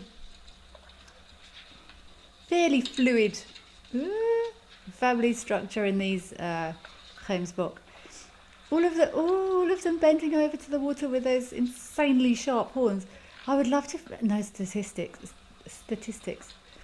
around how many injuries they cause each other when they're just all of them bending over with all those. Oh, you have someone's eye out with that.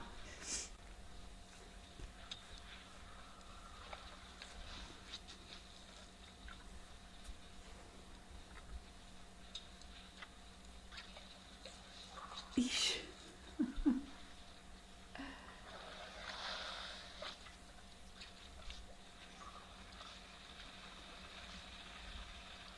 Mayesh SA. Yes, there's been some beautiful sightings on today's show. And nice to see these oryx here at Old Donio. They do sometimes turn up, but certainly in these numbers, I haven't seen them here too many times before. So these gemsbok have got a lower metabolism than many other antelopes, so they need less food and less fluid of other animals of similar size. Getting trapped between giraffe and elephants. Real dry condition specialists, these gemsbok. They can allow their body temperature to get all the way up to about 43 degrees. They don't sweat, and they can cope. It just goes to show how incredibly adaptable nature is. They're real desert specialists.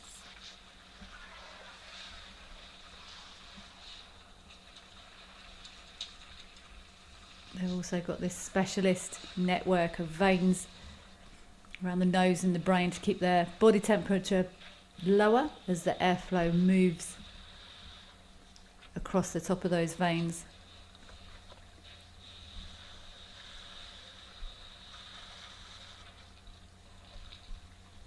And that heat exchange stops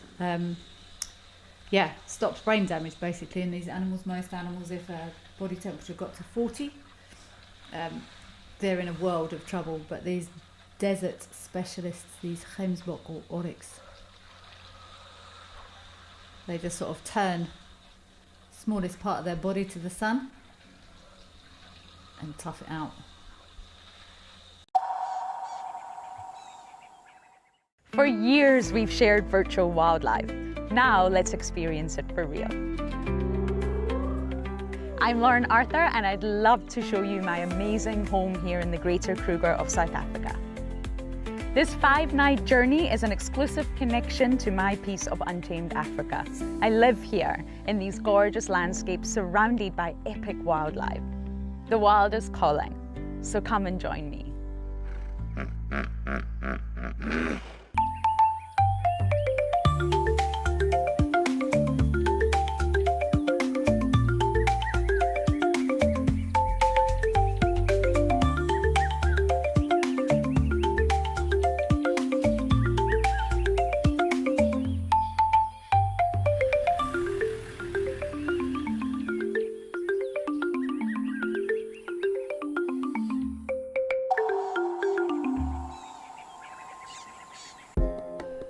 Would you like to know the difference between a male and female wildebeest?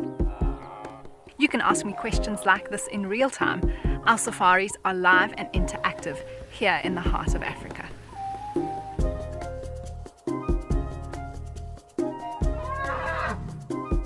Join me on Safari Live and connect with nature.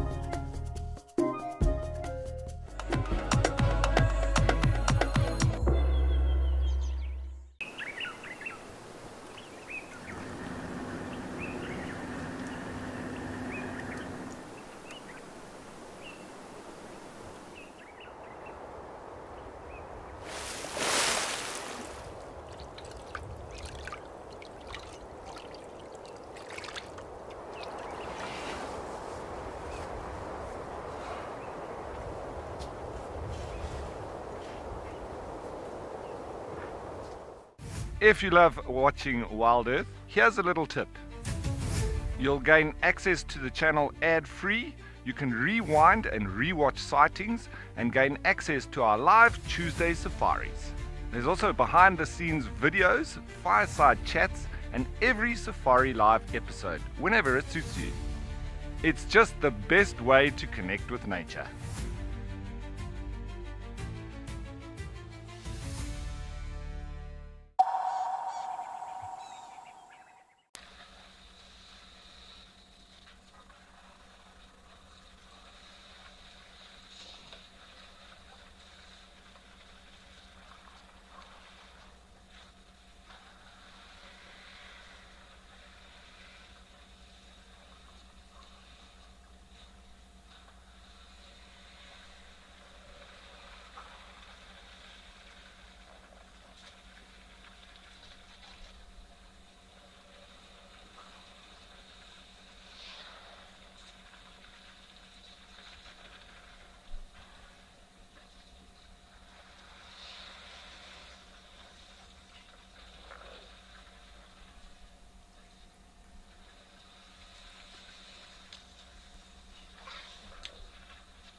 The biomass at this small puddle of water here is quite incredible.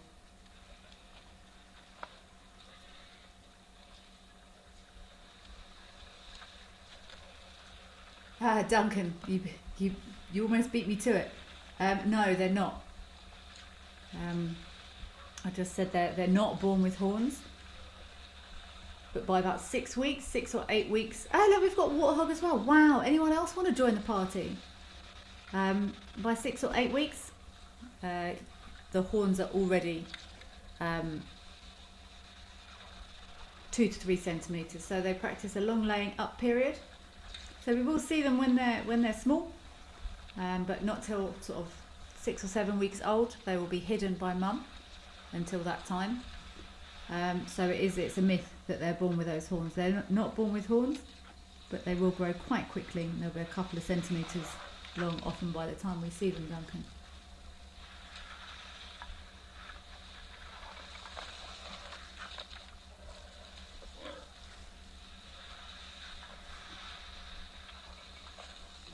Warthogs, giraffes, lots of Gemsbok.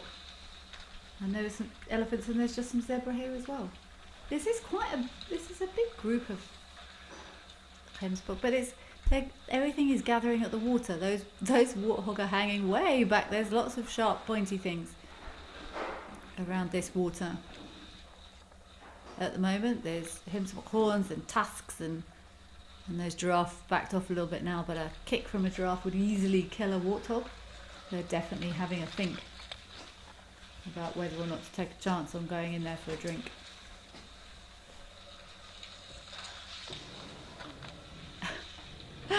That elephant said no to the warthogs. Shame, elephant, chase everyone else as well now, not just the warthogs. That's not fair. Oh, those 2 other elephants there are those 2 younger males that were here the other day. One of them with very straight, picture perfect tusks, if I remember correctly.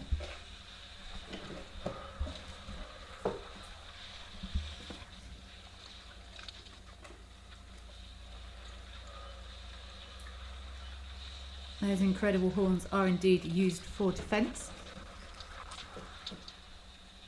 There is a story that in the Kalahari a lion and a Gemsbok carcass were found side by side. Neither prevailed in that particular battle.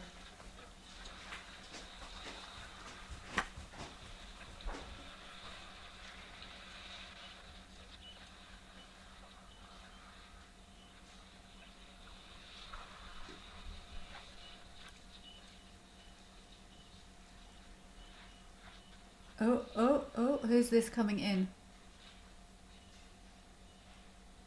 Gemsbok have said, no, I'm all good. That's enough drinks for today.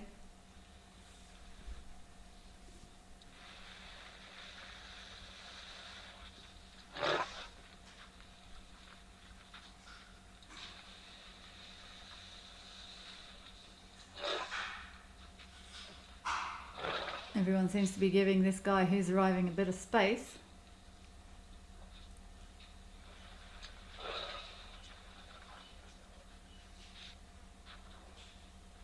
That elephant's just put his trunk in his mouth.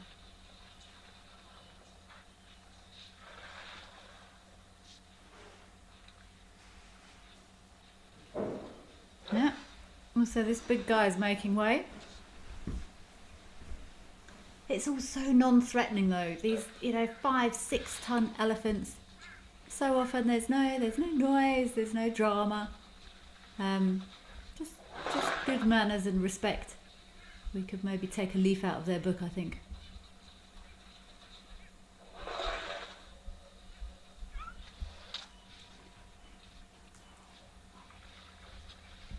Where is that elephant there? This elephant's got a damaged trunk. That one at the back who's just disappearing off. Look at that damage to his trunk there. Shame, boy. Sorry, I just went right up to the microphone to have a look at my screen. Yeah, the one I've never noticed that this week. Or last week, rather. It's got some quite quite bad damage to his trunk, but he seems to be absolutely fine with it. And everyone's going to leave now. There must have been 40 plus animals here a few minutes ago. Now the zebra are going to get a go.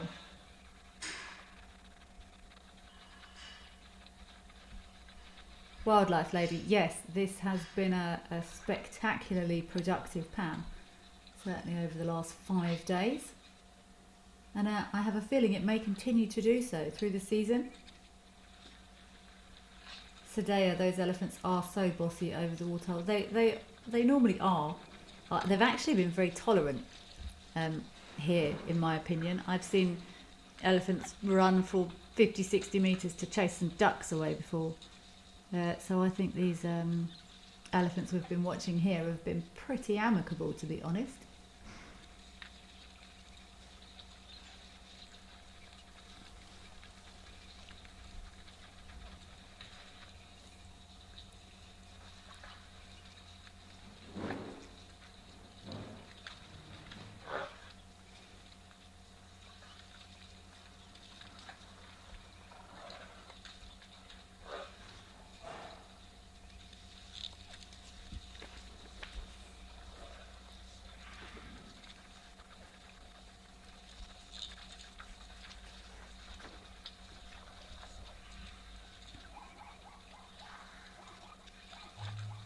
Beautiful scenes here. Up in Kenya.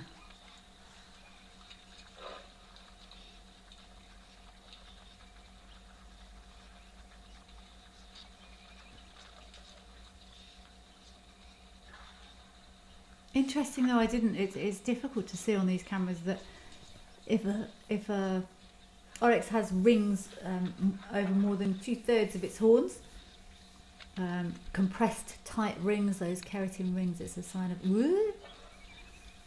it's a sign of a mature or a more mature animal.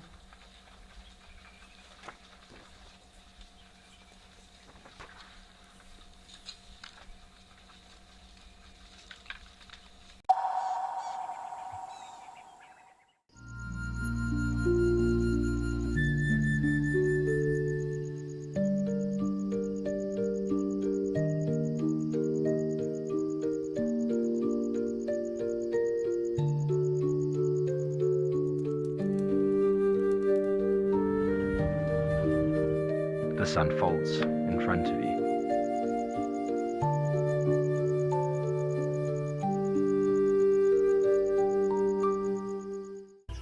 South Africa's wild places are closer than you think, because Federal Airlines brings them to you. From the calm of our FedAir lounge to the smooth boarding of our trusted fleet, we take care of the journey so you can enjoy the adventure. Our flights go beyond the ordinary, connecting you to South Africa's most remote and extraordinary locations. Federal Airlines, your gateway to the South African wild.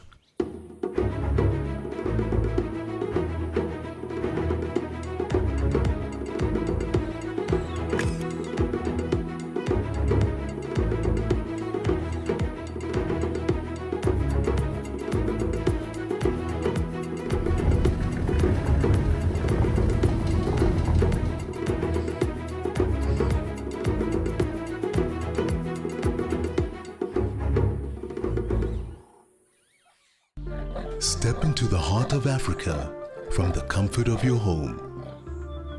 Female leopard tracks over here. Join our expert guides for a live 3-hour safari where every moment is real, unscripted, and unforgettable. Ask questions. Animals rely on their senses. Share your thoughts and be part of the experience as we explore together. Safari Live.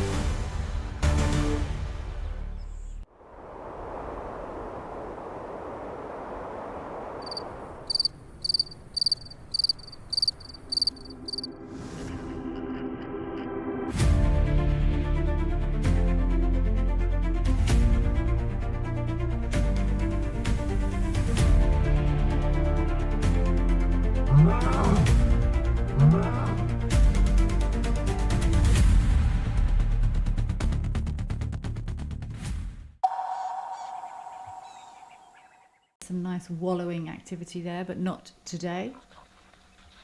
And it could be that we're seeing less wallowing now the temperatures are lower.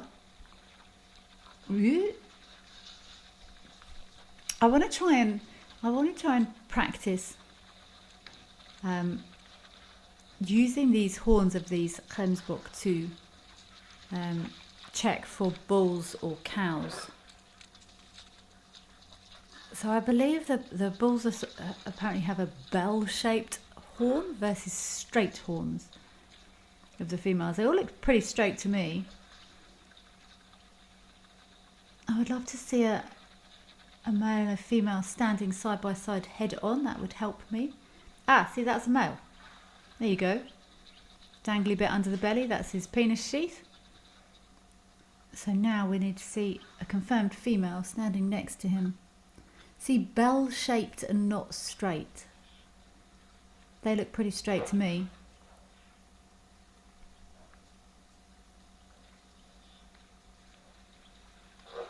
And some people say they've got more,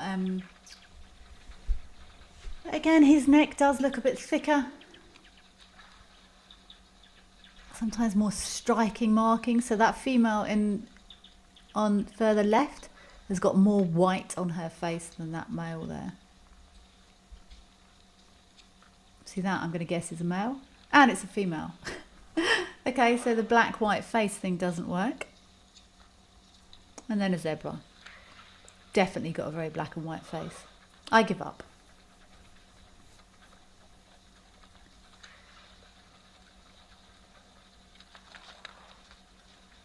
Notice how the rest of these elephants have left. They gave space for this one when he came in. And they haven't departed, but oh, this warthog's going to try again by the looks of it.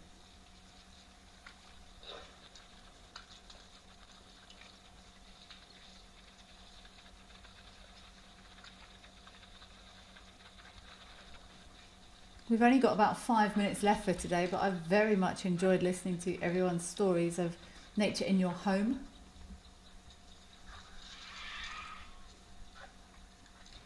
Something very special about being joined by nature as opposed to going into nature. Sandy Franklin 69, thank you so much. I'm glad you enjoy having me on the show. I am coming back. I'm going to be back quite frequently in July, so I'll be around a bit, and I'm actually looking forward to getting to know these cameras well, getting to know some of the visitors. I very much enjoyed our story of floppy ear versus 1 ton over the last few days.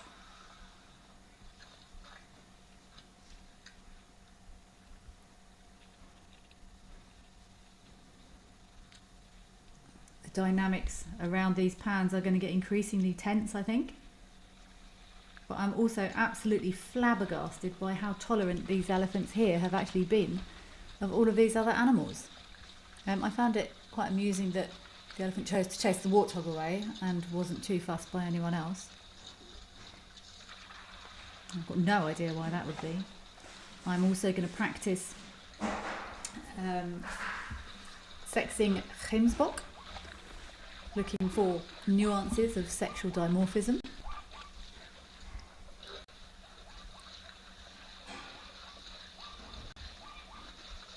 Yeah, if anyone does have any encounters of wildlife in or around where you live, it doesn't have to be big and furry. Like I said at the start of the show, it all counts. If you've got a particularly exciting caterpillar on your window, well, I know there's been a few people with bats around their homes. Bats, excellent to have around the home. I'm actually a big fan of having bats around the home. They will keep mozzie levels down. I can't remember the statistics, but they eat an insane amount of mosquitoes. So everyone should be encouraging bats to be present.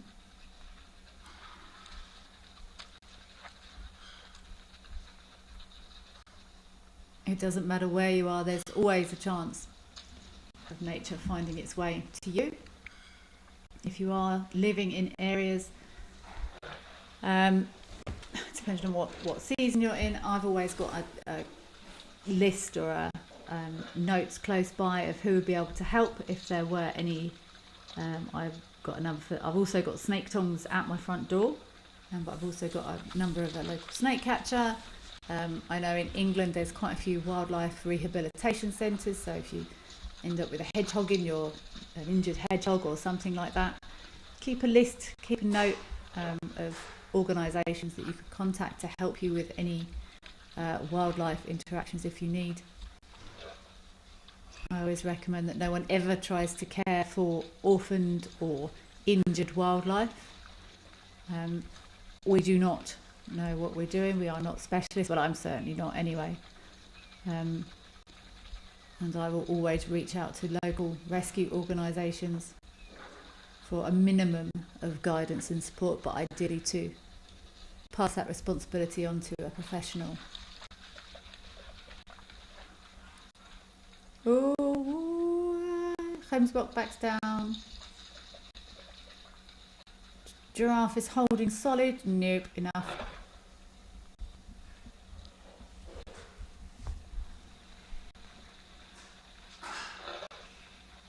So thank you all so much for joining the show this afternoon. It's been an absolute pleasure as always.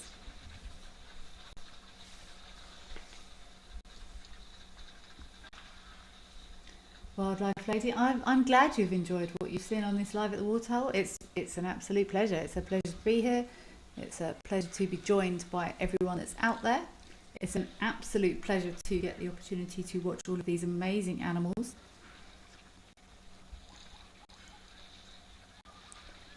Very much undisturbed. Well, not by us anyway. They're all disturbing each other a bit.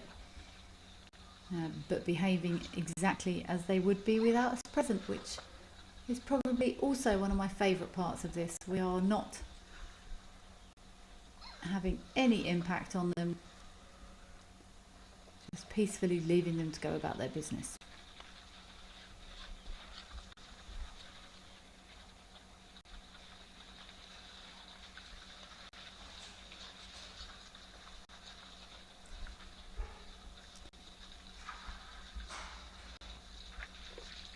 I'm looking forward to being back soon.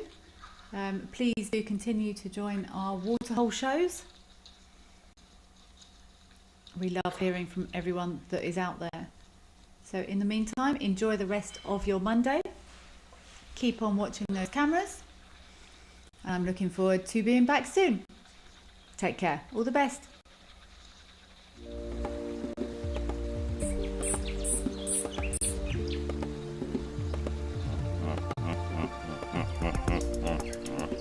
Welcome to Safari Spotlight. Come with us as we discover some of South Africa's most wild places, the Lowveld, the Eastern Cape and the Waterberg.